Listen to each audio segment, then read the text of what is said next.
Chris, comment ça va? Mon petit Nicolas. Ça va, ça va. Merci les amis, bonjour à tous. Bonjour à tous. Alors, qu'est-ce que tu vas nous présenter aujourd'hui de beau? Et ben aujourd'hui, des Pierre-Étienne Léon M1. C'est pas une battle? Non, c'est pas une battle, il n'y a pas de comparatif. Dommage. Non. Dommage. Alors, Pierre-Étienne Léon, qu'est-ce qu'il nous a fait de beau là? Pierre-Étienne Léon, qu'est-ce qu'il nous a fait de beau? Et ben les M1, c'était l'entrée de gamme du constructeur et cette version-là, en version colonne, est, paraît-il, le premier modèle à avoir été fabriqué par Pierre-Étienne Léon, aux alentours de 85-86. Donc modèle iconique un peu quand même? Oui. Premier modèle. Relativement rare, on n'en voit pas beaucoup. Peut-être qu'on voit un peu plus la version M1, version bibliothèque, avec du HP focal et Audax à l'intérieur. Et dans celle-là, il y a un haut-parleur de 21 cm et un tweeter Audax. Et d'après moi, le haut-parleur de 21 cm est un HP d'origine SIAR, mais OEM, je pense, fabriqué pour Pierre-Étienne Léon. Hein. D'accord. Si on s'en réfère au OEM, oui, ça veut dire qu'il est fabriqué. En fait, c'est un modèle, on va dire, sur cahier de charge. D'accord, ok. Pour un fabricant. Ok. Voilà. Et donc, il me semble reconnaître un châssis SIAR, un aimant SIAR et une membrane avec un traitement SIAR dessus. Donc voilà, je peux me tromper, mais je pense que c'est du SIAR. D'accord. Voilà. Et donc, intéressantes enceintes en basse réflexe. Hein, ce ne sera pas le système qu'utilisera après Pierre-Étienne Léon avec son système d'autorégulation acoustique, là, donc comme dans le caisson de basse des M4 qu'on avait présenté, hein, avec deux haut-parleurs l'un derrière l'autre. Voilà. Les deux haut-parleurs se régulant, ce qui a tendance à diminuer la distorsion. Voilà. Bon, ça se paye un peu au prix du rendement. Hein, donc là, en basse réflexe, on n'aura pas cet inconvénient-là. Voilà. Et donc, on a affaire à deux enceintes qui, ma foi, sonnent vraiment pas mal. On les a écoutées. Hein, c'est vraiment plutôt musical. Très sympa, une fois le haut-parleur de basse refait. On a un petit peu la même signature qu'avec les M4, finalement. Oui, mais moi, je trouve que ça c'est moins travaillé au niveau du son, c'est plus vif, c'est plus immédiat comme restitution. Honnêtement, c'est vraiment pas mal.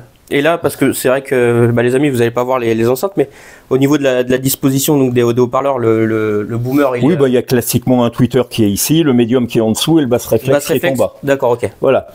Et donc les enceintes sont recouvertes d'une chaussette donc en jersey acoustique, comme c'était la mode dans les années 80. Voilà, il y a eu plusieurs modèles chez Triangle, il y a eu certaines enceintes qui étaient comme ça, chez Jean-Marie Reynaud aussi, recouvertes d'une chaussette. Voilà. On présentera, parce que là on est en train de les restaurer, des très rares kits triphoniques France Acoustique, hein, en forme de pyramide. Intéressant, recouvert, pas une chaussette aussi. Donc voilà. D'accord, hein, c'était relativement à la mode. Mettre des chaussettes. Peut-être que ça permettait aux constructeurs de faire quelques économies de plaquage, etc. Et tout. Donc là, on a les deux tablettes qui sont en plaquage. Voilà, relativement belles enceintes. Donc à l'arrière, ça rentre en fiche banane. Tourner. Voilà, classiquement, tout simplement. Voilà, là, on a également, là on le voit devant, si tu retournes, on a la première version du logo de Pierre-Étienne Léon. Voilà, on a la première version du logo de Pierre-Étienne Léon. Alors pour la petite histoire, Pierre-Étienne Léon, c'était le fils de Joseph Léon qui designait les enceintes chez Ellipson. Voilà, les fameuses boules Ellipson, les sphères, les 42-40 avec le caisson. Qu'on présentera d'ailleurs. Les fameuses 1303. Et paraît-il que Joseph Léon aurait un petit peu aidé Pierre-Étienne à se lancer. Hein. Et entre-temps, Joseph Léon avait sorti une marque d'enceinte à lui qui s'appelait Vérac. Ah oui, ça me parle. Voilà, où il exploitait justement le même principe d'autorégulation acoustique, c'est-à-dire deux haut-parleurs de basse l'un derrière l'autre, comme ça, qu'exploitera d'ailleurs Pierre-Étienne Léon. Voilà, mais d'ailleurs, le fait de les avoir l'un derrière l'autre, c'est vrai que c'est pas commun. Non, c'est pas. Il n'y a pas beaucoup de systèmes où on voit ça. Non, il n'y a pas beaucoup de systèmes. Alors ça se rapprocherait, on va dire, d'un système isobarique. Exemple qu'on trouve dans les lignes, par exemple, les lignes isobariques. Voilà, je pense qu'il a dû y avoir un modèle de la ligne Cannes aussi, les plus petites qui sont en isobarique. Voilà. Donc ça permet d'avoir un grave plus conséquent dans un volume plus réduit. Mais comme je disais tout à l'heure, ça se paye un peu par le rendement. Puisque dans un système isobarique, on va perdre 3 dB de rendement quand même. Donc c'est considérable. C'est considérable. Les deux sont actifs? Oui, les deux haut-parleurs sont actifs. Donc ça rejoint un peu le passif ou... Non, les deux sont actifs. Alors SIAR avait sorti un système un petit peu comme ça, où il y avait un haut-parleur actif devant, et derrière, il y avait un haut-parleur passif, cette fois-ci. Et le haut-parleur passif, quant à lui, au lieu que ça soit une enceinte close, exemple comme dans les KF Cadenza, voilà, ou les 104, c'était une enceinte basse réflexe, et donc le passif débouché sur un élément basse réflexe. Voilà.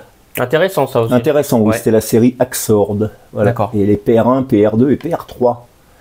Voilà. Donc pareil, toujours dans le but d'augmenter le niveau du grave et peut-être aussi de réduire la distorsion dans le grave. Par rapport au volume de l'enceinte. C'est un système hybride. Voilà, enfin bon, 2 petites enceintes. Sympathiques comme tout. Ouais, sans grande prétention, mais sympathiques. C'est bien fait, c'est très musical, c'est très plaisant à écouter. Voilà, j'ai même l'impression qu'on peut les associer avec un peu n'importe quel ampli. Elles sont assez équilibrées. C'est vraiment pas difficile comme enceinte. Voilà. Très bonnes petites enceintes chez Pierre-Étienne Léon.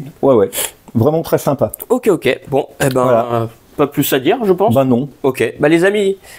À une prochaine. Et petite chose quand même, ces enceintes sont à vendre. Donc, si vous êtes intéressés, n'hésitez pas à laisser un petit commentaire. Voilà, merci à vous et à bientôt. Ciao.